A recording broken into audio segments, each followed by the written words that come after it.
आइए आज की तमाम बड़ी खबरों पर एक नज़र।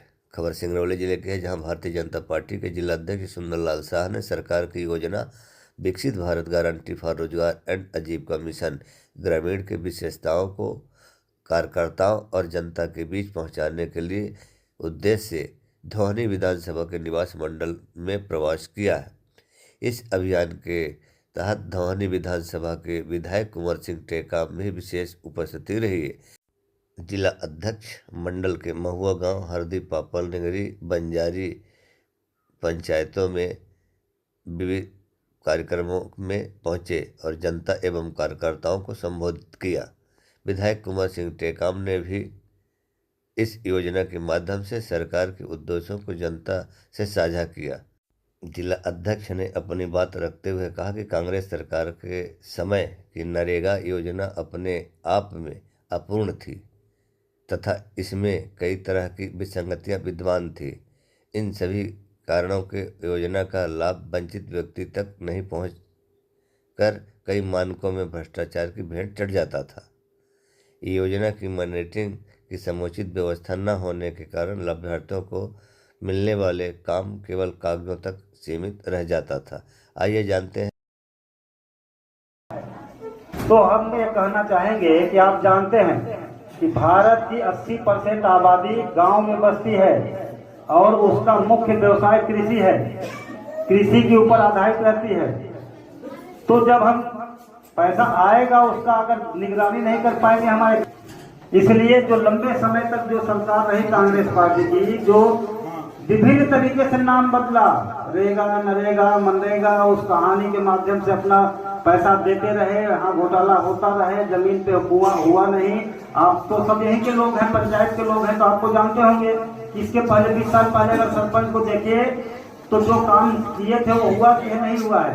रोड जो है, कुआं जो है, आपका तालाब जो है कागज पे बनता था। हम ये भी कहना चाहेंगे कि ऐसा नहीं है कि पूरे के पूरे सरपंच जो है भ्रष्टाचार में लिप्त रहते हैं, कुछ उसमें से अच्छे भी हैं। तो जब हमारी सरकार आई, माननीय नरेंद्र मोदी जी की सरकार आई, जब नरेंद्र मोदी जी गरीब के बेटा है, आप सब जानते हैं, चाय बनाने वाले के बेटा है, रेलवे स्टेशन पर चाय बेचते थे।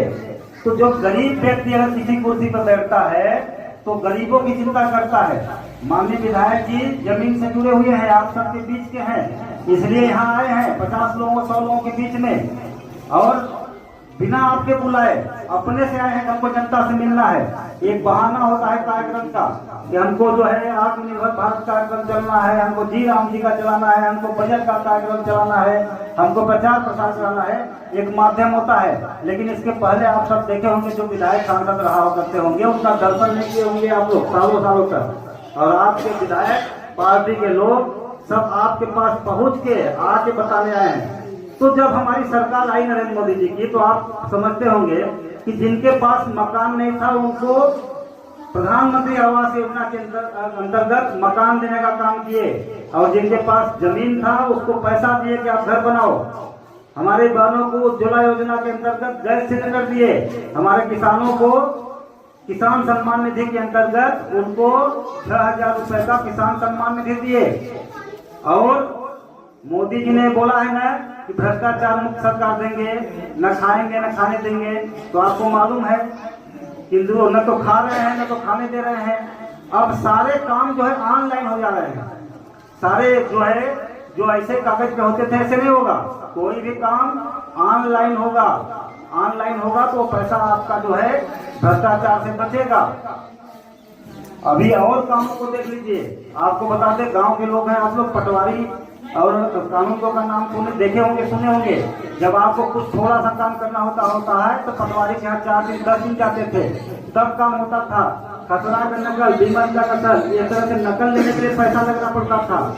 लेकिन मोदी जी सबको ऑनलाइन कर दिए हैं। तो यही जो है पंचायत में, आप लोग ध्यान से सुन लीजिए, आपके गाँव का सरपंच अभी लागू होने वाला है अप्रैल के महीने से। अभी जब पैसा जो आता था केंद्र सरकार से वैसे नहीं आएगा। आप लोग जब गांव में बताएंगे, जैसे यहाँ देश के कोने कोने के लोग जब राय देते हैं तो जो है केंद्र सरकार बजट बनाती है, और जब लोग जो सुझाव दिए रहते हैं उसी के अनुसार बजट बनता है कि हमको किस में ज्यादा लगाना है। आप लोग घर की महिलाएं हैं तो आपको मालूम है कि जब घर में बजट बनता है तो हमको जो है कि राशन में कितना लगाना है, हमको कपड़े में कितना लगाना है, हमको मोटरसाइकिल में डीजल कितना पेट्रोल डालना है। तो ये क्या है कि बजट जो अब सरकार बनाती है तो कहाँ कितना जरूरी है उसको करता है। अब आप समझिए कि अगर खाना पीना में अगर कटौती करेंगे थोड़ी हो पाएगा। कपड़ा में कटौती 4 सीट पहनने हैं, 4 सीट नहीं 2 सीट में काम चल जाएगा। मोटरसाइकिल में पेट्रोल डलाना है तो 2 दिन पैदल चल जाएंगे तो हो जाएगा।